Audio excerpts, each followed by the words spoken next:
I came home from a military hospital, unable to walk, dreaming about nothing more exciting than sleeping in my own bed. Instead, I rolled up my driveway to find strangers changing the locks on my front door, while divorce papers waited on my kitchen table. For a few seconds, I honestly thought they had the wrong house. My name is Rachel Morgan. I was 46 years old then, a U.S. Army logistics officer who had spent more than 20 years solving problems for everyone else. 8 months earlier, during a convoy outside Fort Liberty, North Carolina, a military truck slammed into ours after another driver lost control in heavy rain. The crash shattered my pelvis, damaged my spine, and left me wondering if I'd ever walk again. After months at Walter Reed National Military Medical Center in Bethesda, Maryland, doctors finally agreed I could continue recovering closer to home. I still couldn't stand without help, but I believed the hardest part was behind me. I couldn't have been more wrong. My best friend Linda, another Army veteran who'd retired years earlier, drove me home in her silver Ford Explorer. She joked the entire ride, trying to keep my spirits up. "You know," she said with a grin, "your coffee maker probably misses you." I'd settle for burnt coffee.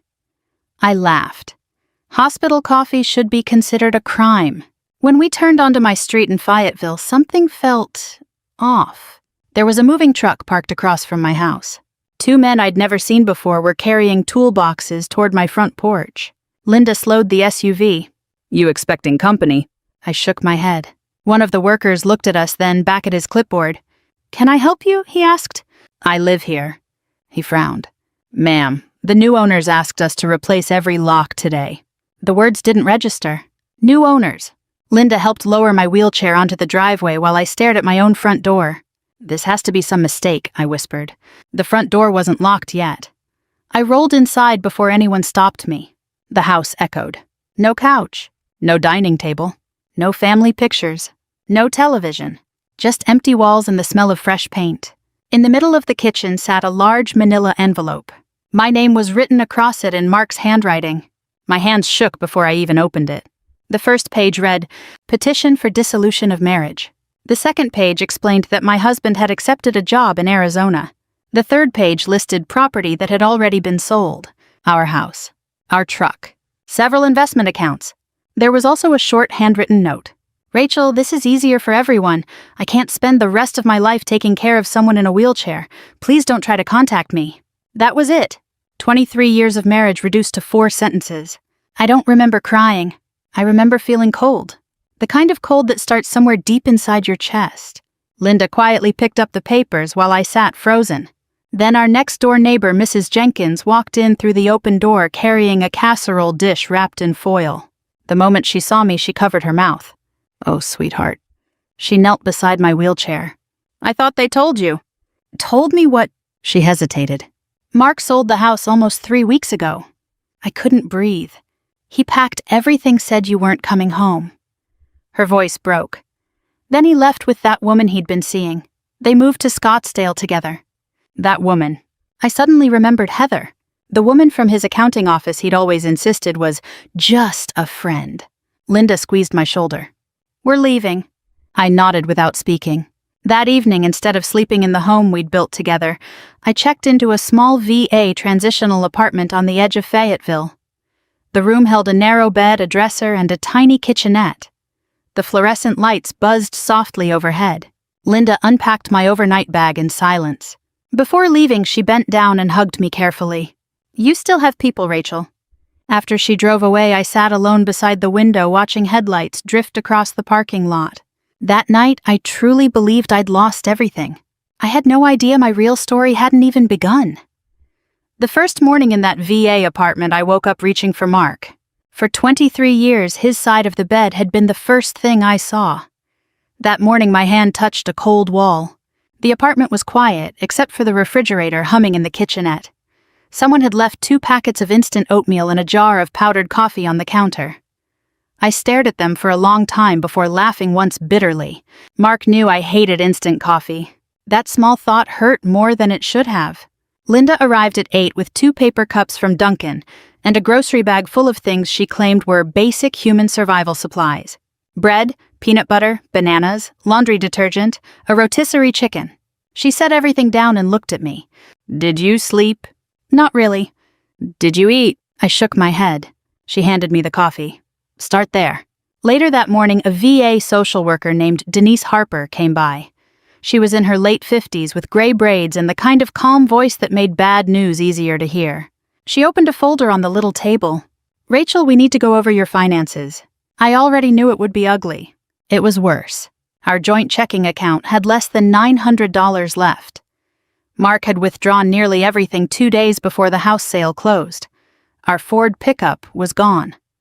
Part of my retirement savings had been moved into an account I couldn't access.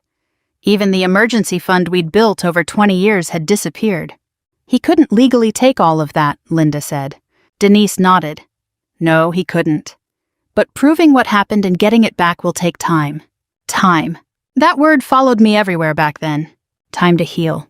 Time to file paperwork. Time to find a lawyer. Time to learn how to live in a body that no longer obeyed me. Mark had visited me at Walter Reed only twice in 8 months. The first time he brought flowers from the hospital gift shop and spent most of the visit checking his phone.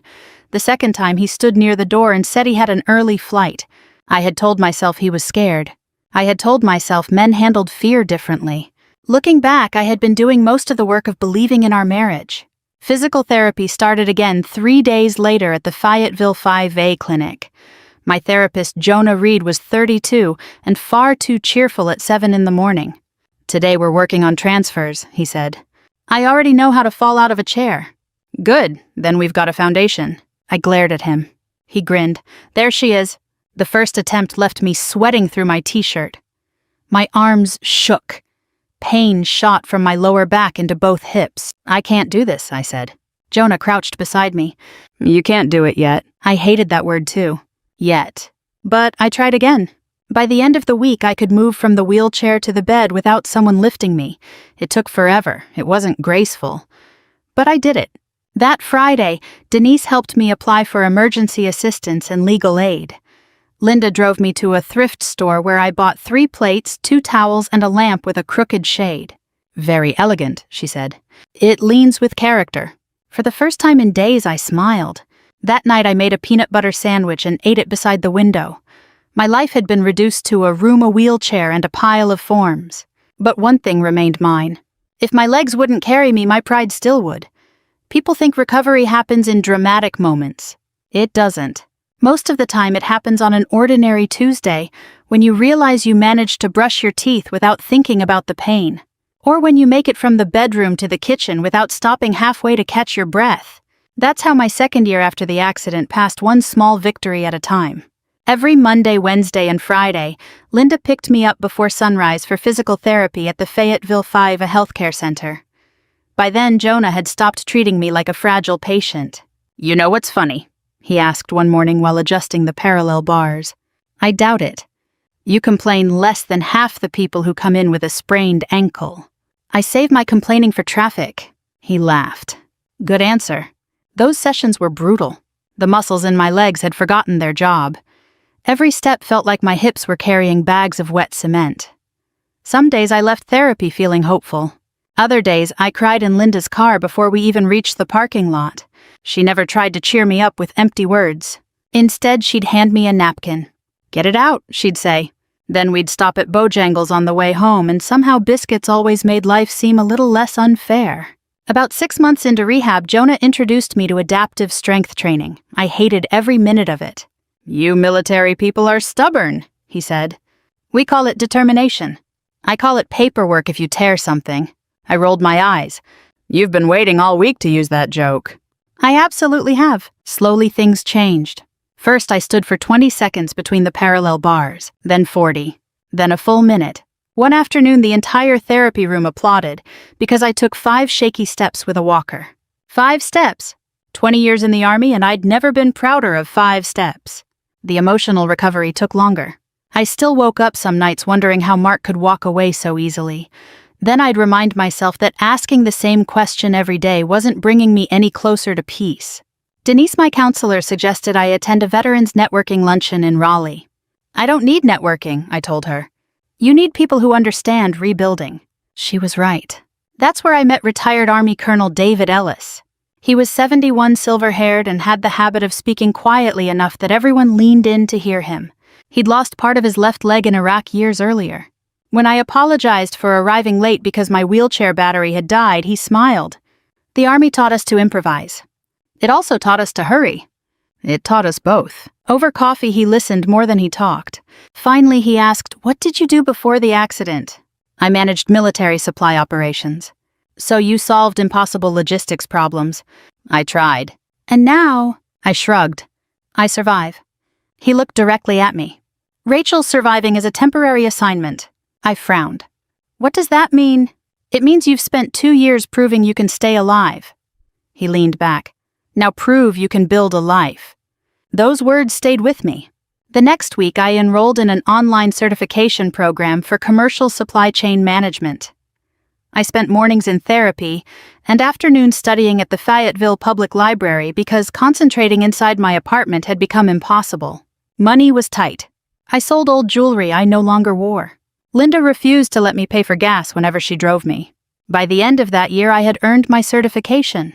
Then something unexpected happened. A small veteran-owned trucking company outside Raleigh asked if I could help organize its shipping operations. It wasn't glamorous. It paid just enough to cover rent. I accepted without hesitation. 3 weeks into the project, the owner called me at 7 o'clock one morning. His biggest customer was canceling their contract. If I couldn't find a solution, 27 employees would lose their jobs. For the first time since the accident, someone else's future depended on me, and I wasn't sure I could save them. The trucking company was called Patriot Freight Solutions. It operated out of a small warehouse outside Raleigh, North Carolina, with 12 aging trucks and 27 employees who all knew one another by first name. When I rolled into the office that Monday morning, the owner, Mike Henderson, looked like he hadn't slept in a week. "If we lose this contract," he said, rubbing both hands across his face, "I'm done. 27 families are counting on me." I looked around the room. Dispatchers were answering phones. Drivers were drinking coffee before heading out. Someone had brought homemade cinnamon rolls. Nobody knew they might not have jobs by Friday. "Tell me everything," I said. For the next 6 hours, I studied delivery schedules, fuel costs, warehouse delays, and customer complaints. Years in Army logistics had taught me something important. Most disasters don't begin with one big mistake. They begin with dozens of small ones that nobody notices. By Wednesday afternoon, I found the problem. 3 different dispatch systems weren't communicating with each other. Drivers were wasting hours every week making unnecessary trips. Late deliveries weren't caused by bad employees. They were caused by bad planning. "We don't need more trucks," I told Mike. "We need fewer mistakes." He looked at me like I'd just spoken another language. Over the next 2 weeks, we reorganized routes, simplified schedules, and created one tracking system everyone could actually understand. The first month, fuel costs dropped nearly 18%. Late deliveries were cut almost in half. 6 weeks later, the customer who had planned to leave signed a 3-year contract instead. Mike walked into my office carrying a box of donuts. "You just saved my company." "No," I said, smiling. "Your people did." He shook his head. "My people finally had someone who knew how to lead." I wasn't expecting to cry over a box of donuts, but I did. Word traveled faster than I expected. Another veteran-owned business asked for help. Then another. Within a year, I had more consulting work than I could handle alone. I officially registered my business as Morgan Logistics Consulting. My office wasn't much to look at. It occupied 2 rooms above an insurance agency in downtown Raleigh. The carpet was worn. The coffee machine leaked. Every time it rained hard, one window whistled. I loved every inch of it. Linda became my unofficial office manager. "I still don't understand how you convinced me to work for free," she joked one afternoon. "I offered unlimited coffee. You offered terrible coffee." "I was working within my budget," she laughed. "So now you're funny." I've had time to practice. As the business grew, I made one promise to myself. Whenever possible, I'd hire veterans, military spouses, or people whose disabilities made finding work difficult. Not because I pitied them, because I knew how often they were overlooked. Our first employee was a former Marine who'd lost hearing in one ear. Our second was an Army spouse who'd spent years moving from base to base and couldn't get employers to take her seriously. Then came a retired Navy chief with a prosthetic leg. One by one, our little team grew. Every Friday afternoon, we'd gather around a folding table with pizza from a local shop. No fancy conference room. No expensive catered lunches. Just good people sharing stories. One day, a reporter from the News and Observer asked if she could interview me for a feature about veteran-owned businesses. I almost said no. I didn't want my personal life becoming public. She promised the article would focus on the company instead. It did. She mentioned my military career, my recovery, and the mission behind the business. She never mentioned Mark? I preferred it that way. The article brought new clients from across North Carolina and Virginia. For the first time since the accident, I wasn't worrying about next month's rent. One evening after everyone had gone home, I wheeled myself to the office window overlooking Fayetteville Street. The city lights reflected off the glass. I caught my own reflection. The scars hadn't disappeared. The memories hadn't either. But somewhere along the way, I'd stopped introducing myself as the woman whose husband left her. I had become the woman who built something worth staying for. 17 years can disappear faster than you think. One day you're learning how to transfer from a wheelchair into a bed without falling. The next, you're standing in front of 200 employees giving a speech about leadership. Life has a strange sense of humor. I was 63 when everything came full circle. By then, Morgan Logistics Consulting had grown into one of the most respected veteran-owned supply chain firms in the Southeast. We had offices in North Carolina, South Carolina, and Tennessee. Nearly half our employees were veterans or military spouses. Every summer we funded scholarships for wounded service members learning new careers after leaving the military. None of it happened overnight. Every contract had been earned. Every setback had taught me something. My walker had long since been replaced by a cane. I still limped when I was tired and cold weather made my hips ache, but I had accepted that healing didn't always mean returning to who you used to be. Sometimes it meant becoming someone new. That Tuesday morning started like any other. I stopped at my favorite coffee shop in Raleigh, grabbed a medium black coffee, and drove to the office before 8. Linda, who had officially become our director of operations years earlier, was already there. She looked up from her computer. "You've got an interview with veterans today at 10. I remembered. "You also forgot." "I did," she smiled. "Good thing you kept me around." Around lunchtime, my phone buzzed. Unknown number. I ignored it. Then another. And another. By 2 o'clock, there were 12 missed calls from different numbers. Linda looked over. "You running for office?" "I hope not." We laughed and went back to work. The strange part started after dinner. My email inbox began filling with messages. Some simply read, "Is this really you?" Others said, "Please call me." One came from a man whose name I didn't recognize. "Mark needs to talk to you." I deleted it. An hour later, Linda called. "You should probably sit down." "I already am." "I'm serious." "What happened?" She hesitated. "I think someone found your story online." "My story has been online for years." "No," she said quietly, "not like this." She sent me a link. Earlier that morning, Forbes had published a feature about veteran entrepreneurs rebuilding American manufacturing. The article included my photograph, my Army background, and the scholarship foundation we'd launched 5 years earlier. It had spread far beyond the business world. I closed the article. "So?" Linda took a breath. "I've been doing a little digging." That sentence always made me nervous. She continued. "Apparently, Mark's wife found the article." I frowned. "Heather?" "No." "What do you mean?" "He divorced Heather years ago." That surprised me more than I expected. "His current wife is named Melissa." I leaned back. "According to someone who knows the family," Linda continued, "Melissa Googled your name after hearing an old story about his first marriage. And..." Linda was silent for several seconds. "Rachel." "What?" "Mark told her you died shortly after leaving Walter Reed." I felt every muscle in my body tighten. "What?" "He told everyone that." I couldn't speak. "For 17 years? My former husband had allowed people to believe I was dead." Melissa had found the Forbes article. She'd seen photographs of me speaking at charity events. She'd watched an interview about wounded veterans rebuilding their lives. Then she'd realized her husband had lied to her for nearly 2 decades. Linda's phone buzzed. "There's more." "What now?" "I just heard Melissa called Mark at work." "What happened?" She was crying so hard she could barely talk. I stared out my office window. The city lights blurred together. By bedtime, my phone wouldn't stop vibrating. Calls, texts, emails, voicemails. Some came from numbers I hadn't seen in 20 years. Some came from people I'd completely forgotten. Just before midnight, I finally looked at my call log. 120 missed calls. And somehow, Not a single one mattered. The next morning I walked into the office carrying my coffee with one hand and my cane with the other.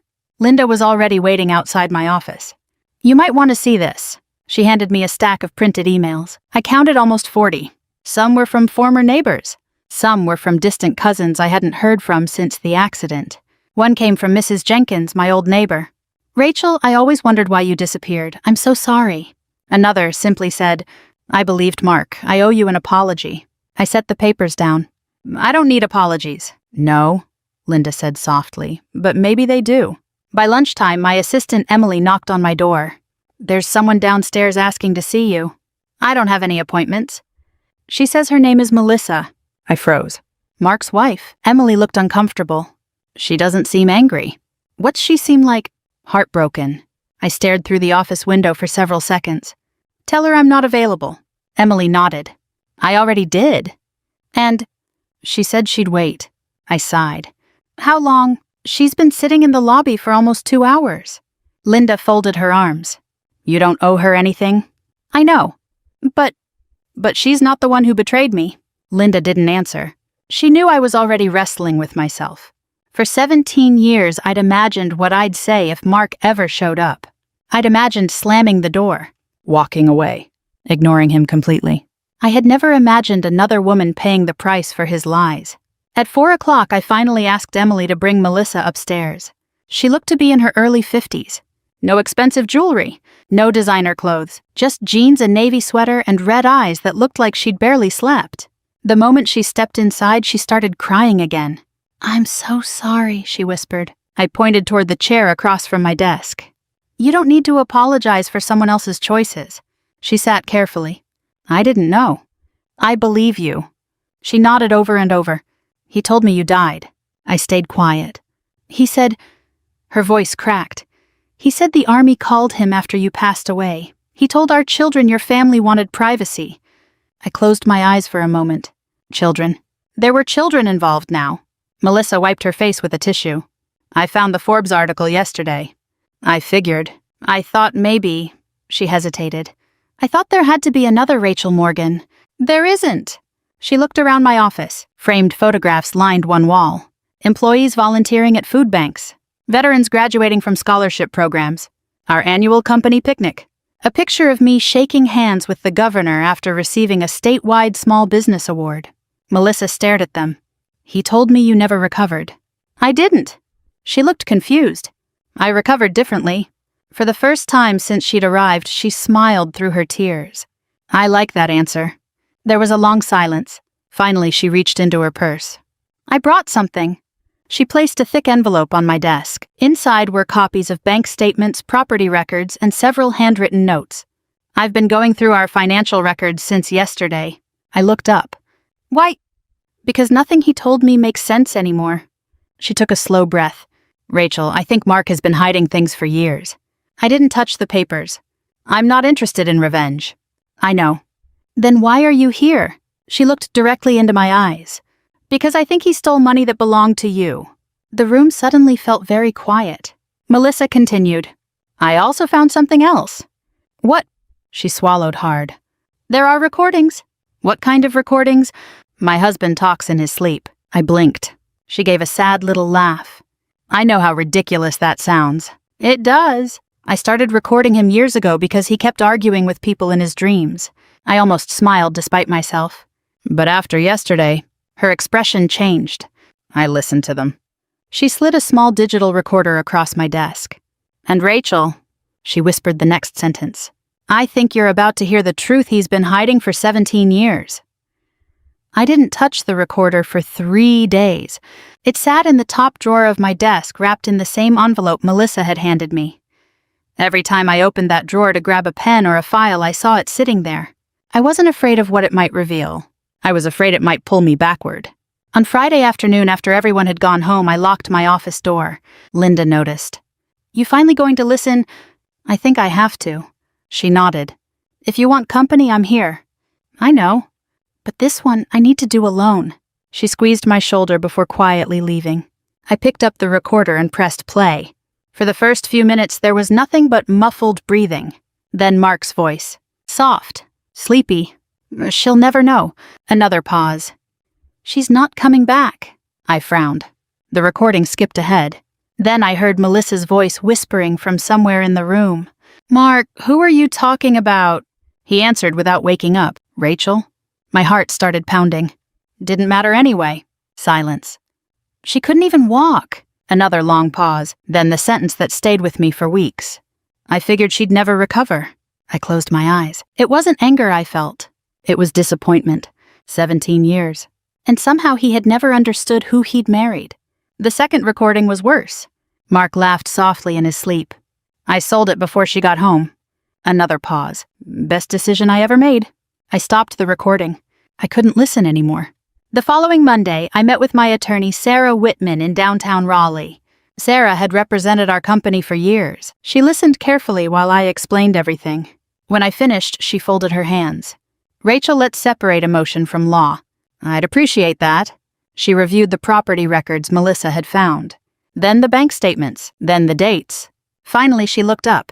There are several things here that concern me, such as, it appears your disability settlement may have been deposited into a joint account while you were still hospitalized.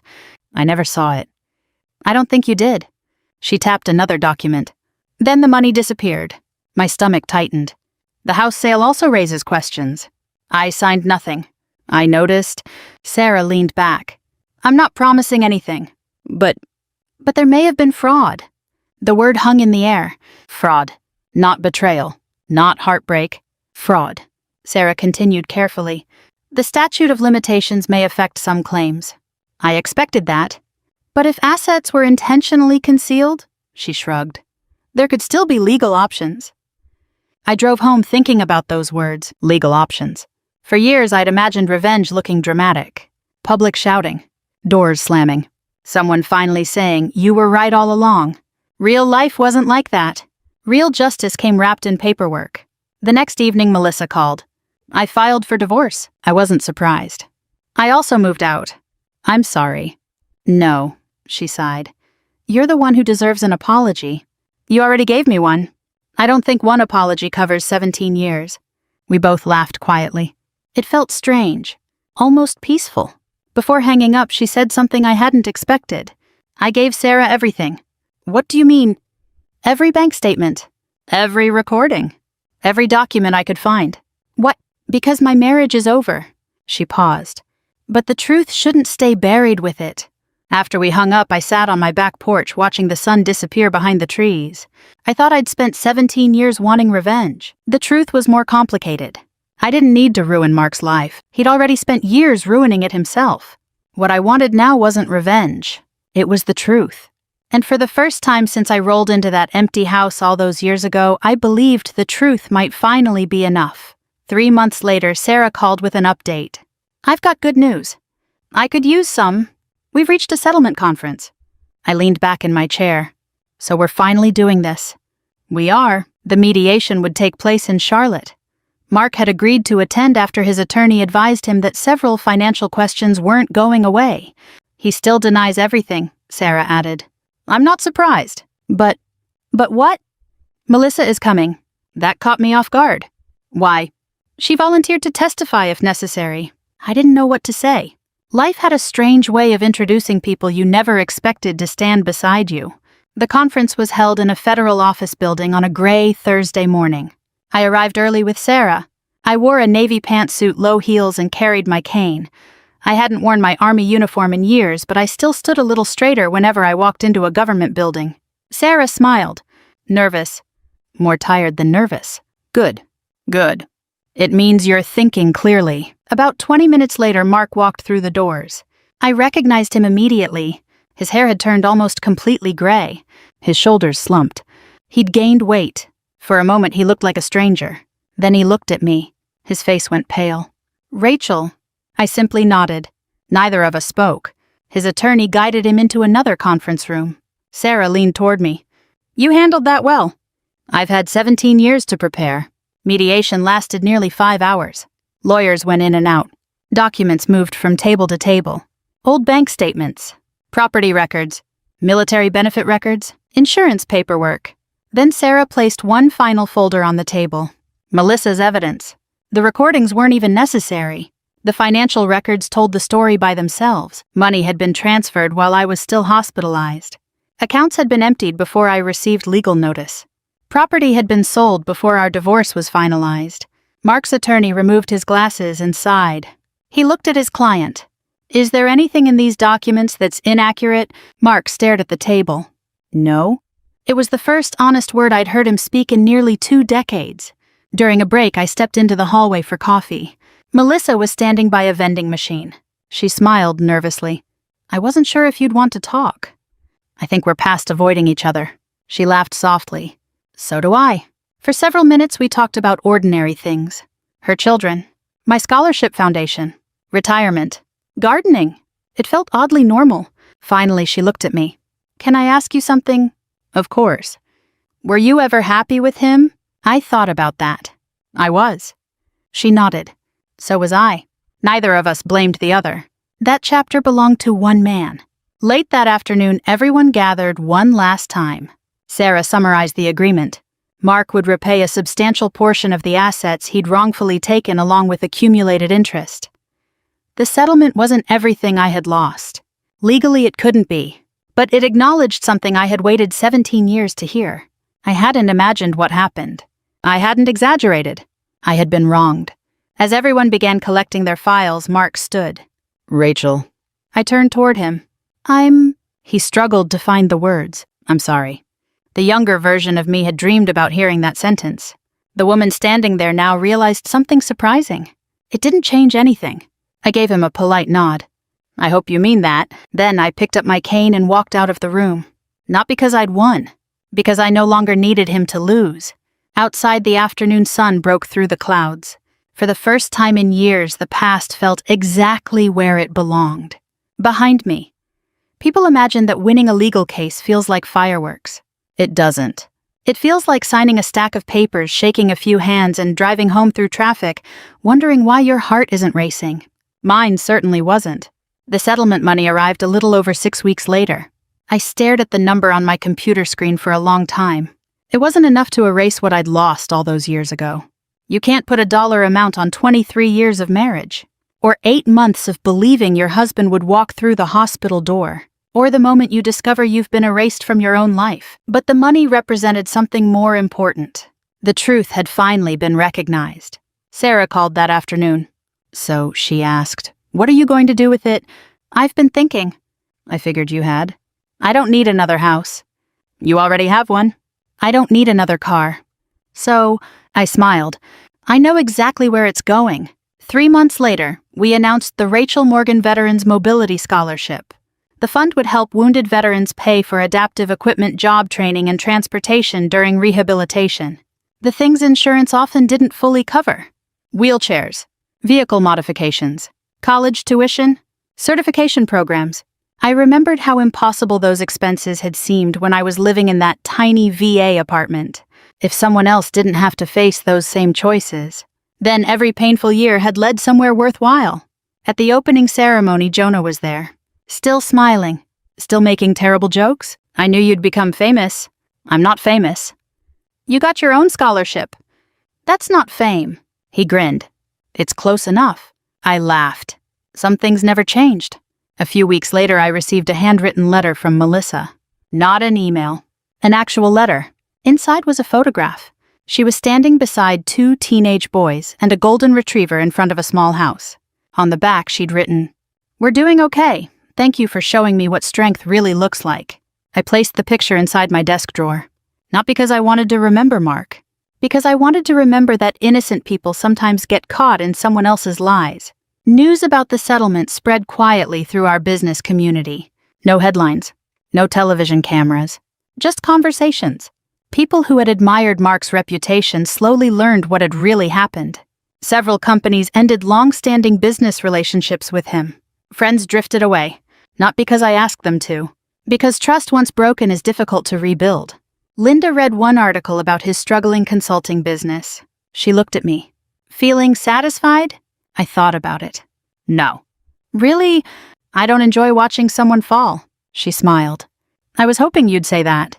"I do hope he becomes a better man. And if he doesn't, that's his burden now. One crisp October morning, I drove to Walter Reed for the first time since my discharge. The hospital looked smaller than I remembered. Or maybe I had finally grown beyond the memories. Jonah had arranged a tour for a group of scholarship recipients. Several young soldiers recognized me from interviews I'd given over the years. One young woman in her 30s slowly walked toward me using forearm crutches. "I almost quit therapy," she admitted. "What changed?" "I watched one of your speeches." I smiled. "I almost quit too." Her eyes widened. "You did?" "More than once." She nodded quietly. "I guess that makes me feel better." Before leaving, I stopped outside the rehabilitation wing. 17 years earlier, I'd believed my life had ended because one man walked away. Standing there, I realized something. The people who stayed, they had written the rest of my story. A year after the settlement, I drove through my old neighborhood for the first time in nearly 2 decades. I hadn't planned to. I was on my way home from visiting Linda, and my GPS rerouted me because of a highway accident. Before I realized where I was, I turned onto the street where Mark and I had once built our life. The maple tree in front of our old house was much taller now. The flower beds were different. Someone had painted the shutters blue. Children's bicycles rested beside the garage. It looked like a happy home. I smiled, not because I missed it, because it finally belonged to someone else's story. For years, I thought healing meant getting back everything I'd lost. I was wrong. Healing meant reaching a day when I could drive past that house without feeling angry. I didn't stop the car. I didn't need to. I kept driving. That was enough. A few months later, our scholarship foundation celebrated its 10th anniversary. More than 200 wounded veterans had received financial assistance through the program. Some had become nurses. Some opened small businesses. Others finished college after believing their education had ended with their military careers. As I looked around the banquet room, I saw faces filled with hope instead of fear. That meant more to me than any court victory ever could. Jonah came over carrying 2 slices of chocolate cake. "I brought you the bigger one." I noticed. "You earned it." "I think you're just trying to avoid eating vegetables." I refused to confirm or deny that. We laughed. Linda shook her head. "You two still act like you're in physical therapy." "We probably always will," I said. Near the end of the evening, a young Army sergeant approached me. He couldn't have been more than 30. His right arm was supported by a brace. "I wanted to thank you." "For what?" "My wife left after my injury." I looked at him quietly. I thought my life was over. I understood that feeling better than he knew. "What happened next?" I asked. He smiled. "I started over." I returned his smile. "Then you're already farther along than you think." He nodded and walked back to his family. Watching him go, I realized something. Life had a way of passing hope from one person to another. Years ago, Linda had carried mine when I couldn't. Then Jonah. Then Colonel Ellis. Now maybe I had carried someone else's for a little while. People sometimes ask if I ever forgave Mark. The honest answer is that forgiveness wasn't one big decision. It happened little by little. Not because he deserved it. Because I deserved peace. Carrying resentment for 17 years had already taken enough from me. I wasn't interested in giving it another day. If I learned anything from losing my marriage, my home, and nearly my ability to walk, it's this. The people who leave you during your darkest season don't get to decide how your story ends. You do. Thank you for spending this time with me and listening to my story. If it reminded you that life can begin again even after heartbreak, I'd love to hear your thoughts in the comments. And if you know someone who needs a little hope today, I hope you'll share this story with them. The end.